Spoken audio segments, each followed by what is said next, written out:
안녕하세요. 경제주식 한점입니다. 올해 초 삼성전자가 5만원 선까지 하락했을 때를 기억하시나요? 그리고 불과 몇 달 만에 10만원을 눈앞에 둔 기적 같은 반등, 지금 많은 투자자분들이 갈림길에 서 있습니다.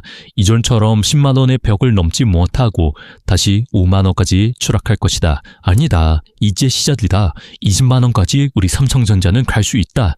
이런 상반된 의견들 속에서 지금이라도 담아야 하나 아닌가, 더 지켜봐야 되나, 이런 불안감이 커지고 계실 건데요. 하지만 이 모든 불안감의 시작은 무지에서 나옵니다.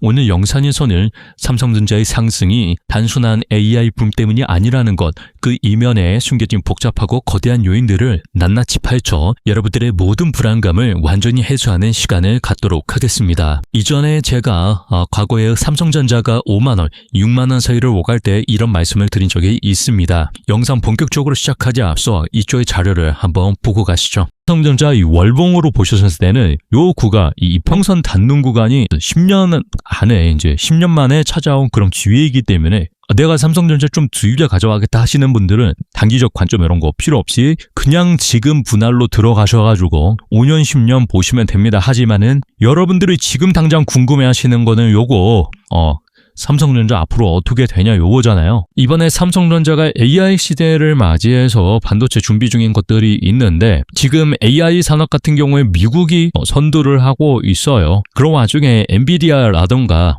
샘 올트먼 이런 AI 강자들이 있죠. 일론 머스크도 포함해서 여러 가지 이제 기업들이 있는데 우리 대한민국도 반도체 강국으로서 이런 AI 전용 반도체에 힘을 주고 있는 그런 상황입니다. 그리고 최근 삼성전자가 자사주를 매입하면서 소각을 하고 있죠. 그래서 연이은 호재에 6만 전자를 갈 것으로 기대를 하고 있는 그런 상황인데 지금 삼성전자가 이제 구조적으로 많이 바뀌고 있고 본인들도 지금 주가가 굉장히 위험하다는 것을 알아요. 그래서 여러 가지 주가를 방어하고 올릴 수 있을 만한 그런 것들을 많이 찾아서 하고 있는 그런 상황입니다. 지금 코스피도 함께 회복이 되고 있고 시장도 계속해서 긍정적인 반응을 얻어가고 있는 그런 상황인데 이러한 흐름이 지속이 된다면은 앞으로 삼성전자 차마 못 이뤘던 20만 전자까지도 가능할 수 있게 되겠죠. 여러분들 이전에도 제가 말씀드렸지만 우량주 그리고 매일 매수 전략이 얼마나 효과적인지 감이 오시죠? 그때 제 영상을 믿고 함께 하신 분들이라면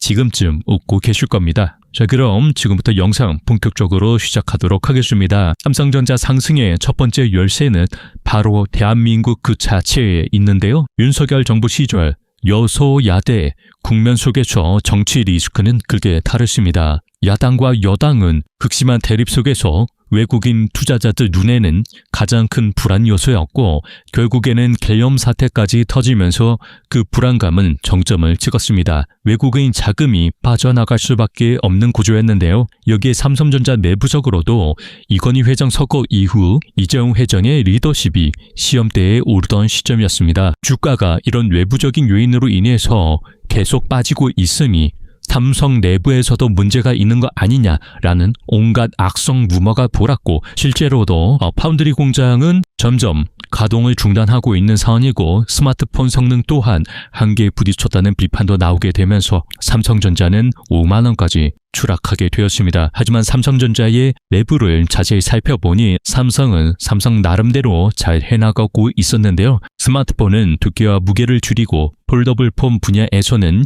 크기를 절반 이상 줄이면서 압도적인 독주를 시작했는데요. 미국 시장에서는 관세 영향에도 불구하고 삼성의 가전제품은 편리함으로 선택받았죠. 그리고 그 후 결정적으로 윤석열 대통령이 탄핵되고 이재명 정부가 들어서게 되면서 시장 분위기는 완전히 바뀌게 되었습니다. 이재명 대통령은 성남시장 시절 때부터 시민들의 의견을 듣고 정책에 반영하는 것으로 유명했는데요.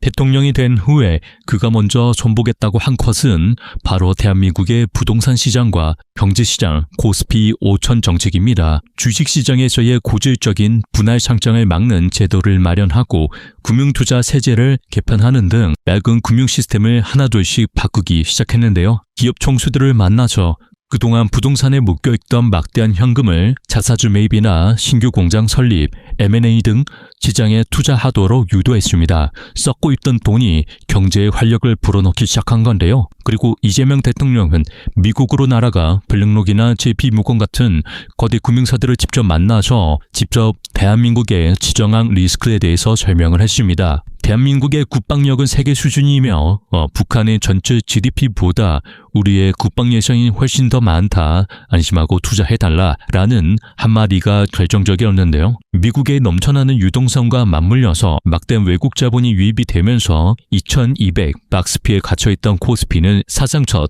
3,500을 돌파하면서 지금은 3,700, 곧 4,000까지 눈앞에 두고 있는 상황입니다. 하지만 삼성전자가 이렇게까지 크게 오르는 데에는 다른 요소들도 굉장히 많은데요. 국제정세에 일가견이 있는 사람들은 그 원인을 이미 알고 있습니다. 바로 미중 무역 갈등인데요. 많은 분들이 이재명 정부가 친중 선양일 거라고 생각을 하지만 실제 외교 행보는 오히려 미국에 훨씬 적극적이고 현실적인 타협을 하고 있습니다. 중국에는 반대로 소극적으로 참여하면서 실질적으로 중립 외교를 펼치고 있는 상황이죠.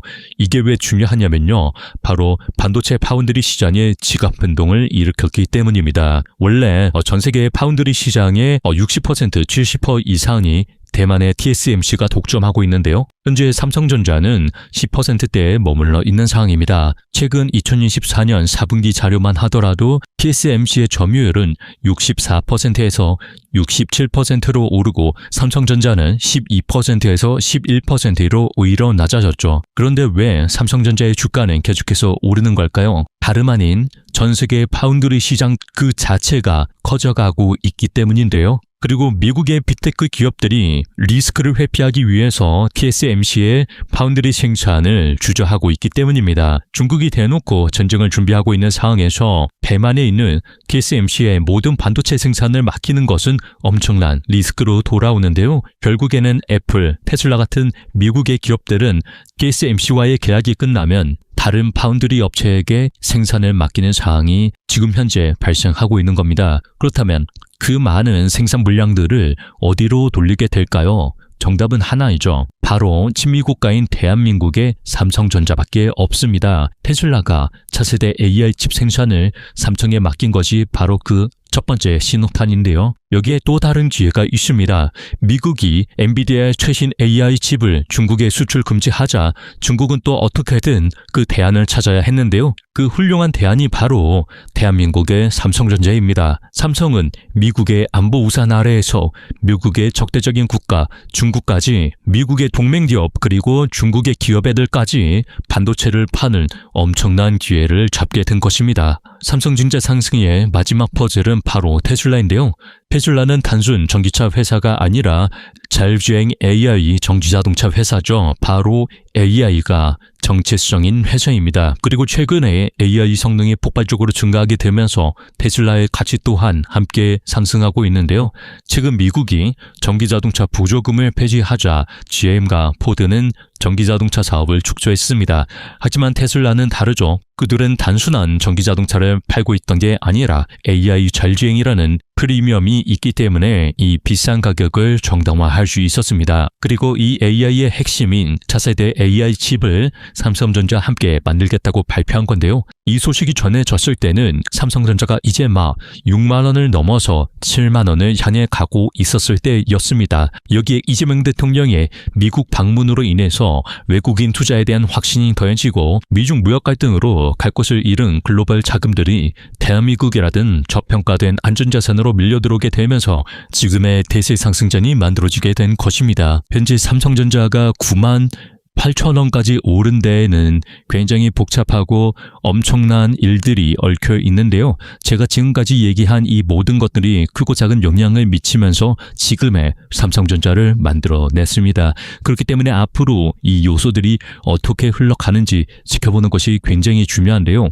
그렇기 때문에 지금 삼성전자가 너무 비싼 거 아닌가 아니면 지금이라도 사야 하나 하는 걱정 대신 안개가 걷히고 길이 보이기 시작했을 건데요. 어떤가요, 여러분들? 지금 삼성전자가 너무 비싸다고 생각하시나요? 아니면 저렴하다고 생각하시나요? 여러분들의 안개가 조금은 걷히셨을 거라고 저는 생각을 해요. 물론 투자는 각자의 판단이지만 저는 이번에 삼성전자가 엔비디아나 현대, 로템처럼 여기에서 그치지 않고 더 큰 상승이 나와줄 것으로 보고 있습니다. 삼성전자가 15만 원이나 20만 원까지의 상승도 저는 충분히 기대하고 있는 상황인데요. 물론 단기적으로 이전에 엔비디아가 1000달러를 돌파했을 때처럼 삼성전자도 10만 원을 돌파한 뒤에 11만 원이나 12만 원까지 갔다가 9만 원이나 8만 원까지의 조정장을 받을 수 있습니다. 하지만 N면 분할했죠. 10분의 1로 N면 분할했습니다. 그래서 결국에는 엔비디아 180달러를 갔는데요. N면 분할 안 했으면은 1800달러죠. 삼성전자도 결국에는 16만 원이나 18만 원을 향해 가지 않을까 싶습니다. 오늘 영상 재밌게 보셨다면 구독과 좋아요 한 번씩 부탁드리고요. 여러분들의 댓글 한마디 한마디가 다음 영상을 제작하는 데 있어서 정말 큰 힘이 됩니다. 흥미로운 주제나 새로운 소식들 댓글로도 신청받고 있으니까요. 많이 참여 부탁드리고요. 다음 영상에서도 흥미로운 주제로 찾아뵙는 걸로 하겠습니다. 감사합니다.